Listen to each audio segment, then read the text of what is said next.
Let me tell you about one of the most disturbing legends I've come across in Pennsylvania. It's not a ghost story you hear at summer camp. This one feels heavier. It takes place in Pittston, a quiet town in northeastern Pennsylvania, not far from Scranton. The kind of place with old railroads, thick woods, and winding roads that seem to disappear into the trees. But there's one road people avoid after dark, Suscon Road, and at the heart of it, Suscon Bridge. Locals say if you stop your car on the bridge, turn off the engine, and sit in silence, you'll hear her scream. Not a scream of pain, not even rage, just pure, raw grief. The legend goes back to the 1950s. A young woman, some say her name was Elizabeth, was left at the altar, humiliated, heartbroken. She walked to Suscon Bridge in her wedding dress and never came back. They say she jumped, but there's no record, no obituary, no police report. Okay, just the scream. That's why they call her the Suscon Screamer. I've read dozens of accounts. It's people who swear they've seen her, a pale figure in white, standing at the edge of the bridge. Some hear footsteps behind them. Others hear crying. One guy said he felt someone grab his shoulder, but he was alone. In 2017, a paranormal team called Ghost Seekers USA investigated the bridge. They brought thermal cameras, EMF detectors, audio recorders. They documented sudden temperature drops from 62 degrees Fahrenheit to 41 degrees Fahrenheit in seconds. They caught unexplained EMF spikes, and one EVP recording chilled me to the bone. A woman's voice whispering, "Don't leave me." I've listened to that clip. Not wind. It's not an animal. It sounds desperate. But here's what makes this legend different. She doesn't just haunt the bridge.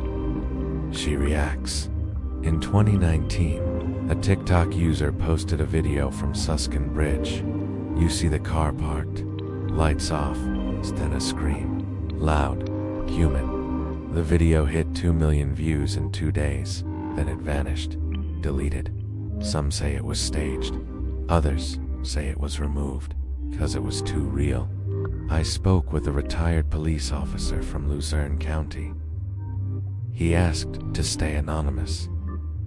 He told me that back in the late 80s, dispatch received multiple calls from drivers reporting a woman standing on the bridge.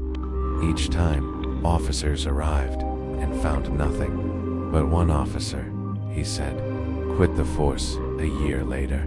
Wouldn't talk about why. There's a pattern here. The ghost bride. You see it in Mexico's La Llorona, in Maryland's Crybaby Bridge, in Japan's Kucha's Seikana. Grief leaves echoes. But Suscon's legend is different. She doesn't mourn. She screams. And here's the part that gets me every time.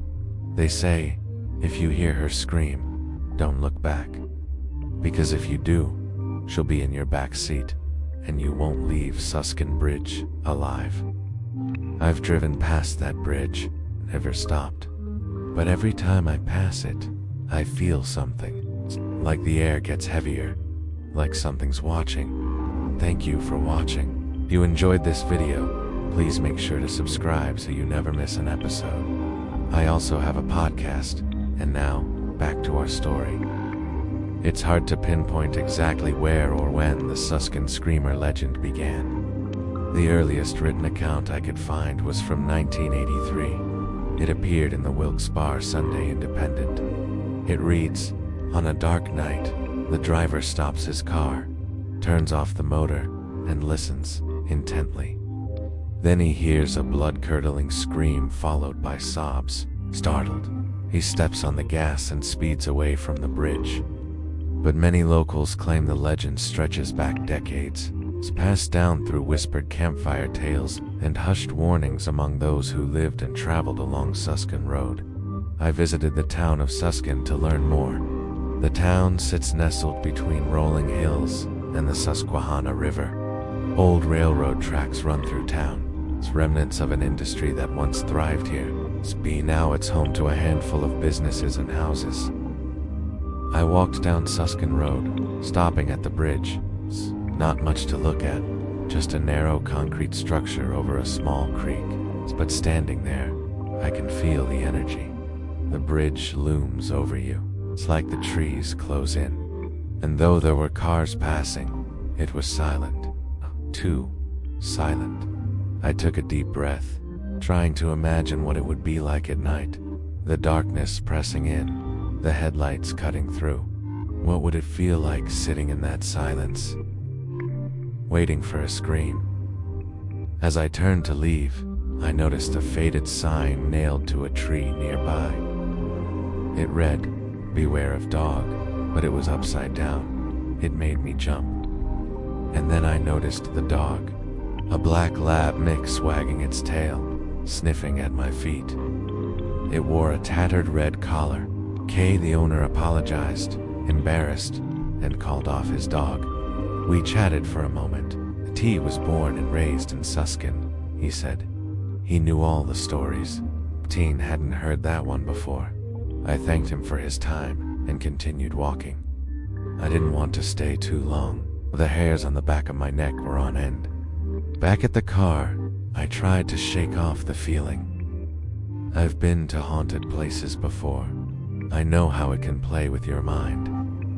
But there was something about this place, this story, that felt different. I started driving toward Scranton, wanting to put some distance between me and the bridge. As I passed under a streetlight, I saw something out of the corner of my eye. A woman in a white dress. She stood on the sidewalk, shoulders slumped, staring at the road. My foot hit the brake. I rolled down my window. "Are you okay?" I asked, but she didn't answer. She just kept staring. I tried again, but she was gone. I couldn't see her anywhere. I told myself it was a trick of the light, exhaustion playing tricks on my eyes. I drove on, but I couldn't shake the feeling that I was being watched. When I got home, I researched further. The story of the Suscon Screamer has evolved over the years. Some say she's the ghost of a girl who drowned as a child. Others claim she was murdered by her lover, but the details change. That's how legends go.